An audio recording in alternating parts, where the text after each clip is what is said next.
আপনাদের সকলের প্রতি আমি কৃতজ্ঞতা। বিনিয়োগের নামে ১৭ লাখ টাকা আত্মসাৎ, প্রাণনাশের হুমকি এবং মিথ্যা মামলায় হয়রানির অভিযোগ এনে সংবাদ সম্মেলন করেছেন সন্দ্বীপ পৌরসভার সাবেক কমিশনার মোহাম্মদ কাউসার। হাউজিং এস্টেট যে ব্লক।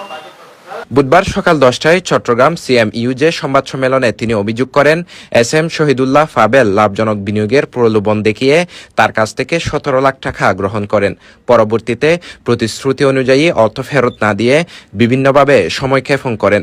এক পর্যায়ে টাকা ফেরত চাইলে তাকে প্রাণনাশের হুমকি দেওয়া হয় এবং মিথ্যা মামলায় জড়িয়ে হয়রানি করা হচ্ছে বলেও দাবি করেন তিনি। তার আর্থিক সংকটের কথা বলতেছে আমি এখন আপাতত আপনাকে কোনো লাভ দিতে পারবো না, আমি টাকাটা অন্যত্র খরচ করে ফেলছি। এবং তখন আমি তার সাথে বলতেছি আমি অসহায়ত্ব বোধ করতেছি, আমি কিভাবে চলাফেরা করব, আপনি আমাকে একটা সুযোগ দেন। এভাবে চলতে থাকার পর তখন উনি আমাকে বলে আমি বাড়ি বিক্রি করি, টাকা দিতে হবে। তখন উনি বাড়ি বিক্রির প্রস্তাব করে, আমি বাড়ির বায়না স্বরূপ ওনাকে 10 লক্ষ টাকা প্রদান করি 15 সালের 4 মাসে।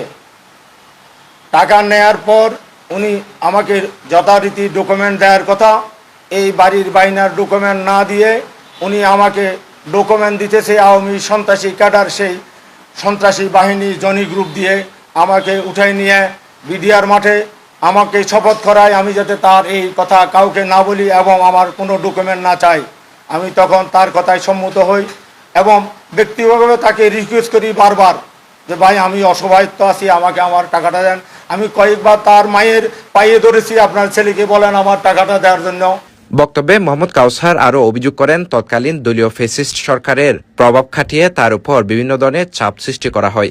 তিনি দাবি করেন অর্থ ফেরত চাওয়ায় তাকে নানাভাবে হয়রানি করা হয়েছে এবং মিথ্যা মামলায় জড়িয়ে দেওয়ার চেষ্টা করা হয়েছে। হামলা মামলা এবং এগুলির বর্ণনা তুলে ধরি, আমাকে নারী দিয়ে, আমাকে মদ গাঁজা দিয়ে, অস্ত্র দিয়ে, অবৈধ কোনো কিছু দিয়ে এরা আমাকে বাসা ছাড়া করার পায়তারা করে। তখন আমি কোর্ট ডায়েরি করি, প্রমাণপত্র এবং এটা সৌমিরি নকল আপনাদের সামনে উপস্থাপন করলাম। অবশেষে উনি আমাকে পরপর 2টা উকিল নোটিশ করে বাড়ি ছাড়ার জন্য। আমি উকিল নোটিশের উত্তর দিই, উনি আমাকে আওয়ামী সন্ত্রাসী দ্বারা বারবার নির্যাতন করে। উনি ছিলেন আওয়ামী লীগ এক ফ্যাসিস্ট, জনি বাহিনী, ইসমাইল বাহিনী, যুবলীগের দিদার বাহিনী দিয়া এবং আমার থেকে প্রায় সময় চাঁদা আদায় করে নিছে। তিনি বলেন দীর্ঘদিন ধরে বিষয়টি সুরাহার চেষ্টা করেও তিনি কোনো প্রতিকার পাননি। সংশ্লিষ্ট ব্যক্তির সঙ্গে একাধিকবার যোগাযোগ করেও টাকা ফেরত পাননি। তাই প্রকৃত ঘটনা জনসমক্ষে তুলে ধরতে এবং ন্যায় বিচারের প্রত্যাশায় তিনি সংবাদ সম্মেলনের আয়োজন করেছেন। শহীদুল্লাহ প্রবীণের স্ত্রী আয়েশা তার কফি দরজা খুলে আরেকটা দরজা খুলে বাইর হয়ে আমাকে বলে সবাই পানি পাবে, তুমি শুধু পানি পাবে না, তুমি সাদাবাজ, এই বলে আমাকে বিভিন্ন কটূক্তি করে এবং আমাকে বলে তুমি দর্শনকারী, তুমি আমাকে কয়েকবার দর্শন করছ। এই ঘটনা বলার পরে আমার ওয়াইফ হাতে জুতা নেয়। জুতা নেওয়ার সাথে সাথে উনি সর্বপ্রথম লাভ দিয়ে তার ঘর থেকে আমার ঘরের সামনে আসি, আমার কলার ধরে আমার গেঞ্জি ছিঁড়ে ফেলে। এমন অবস্থায় পারাপারি হয়, আমার ওয়াইফ আমাকে বাঁচার চেষ্টা করে।